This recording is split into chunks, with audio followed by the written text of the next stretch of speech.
Trieste in the 50s. And what he did was bring his family to the gallery, and he ate with them during the day, and they had a number of people who visited and talked to them about stories and things of this sort.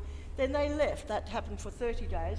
Then they left the space, and then they returned at the very end of the process for one last meal. And so it had a lovely kind of cycle to it. This was the view he had from his window when he was a child.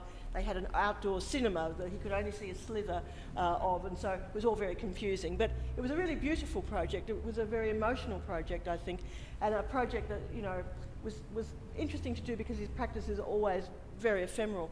This was a work we did a couple of years ago with A Constructed World. Again, another very ephemeral group, but very important to a whole clutch of artists in Melbourne.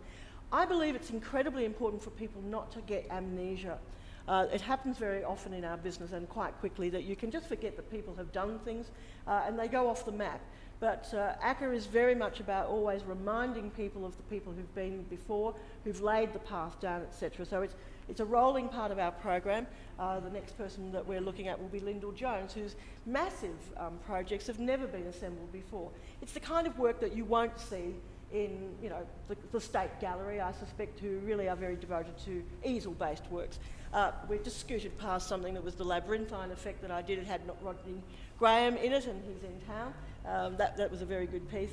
And I like to mix it up. So we try to do thematic shows from time to time that gather a lot of international people. This is Bruce Nauman. But we also try to concentrate on developing, you know, the other side of ourselves, which is bringing the local groups up and into peerage with internationals. I don't actually like to really necessarily talk about Australian artists versus internationals, because I like to think that by the time they've actually got to ACCA, they are, you know, international.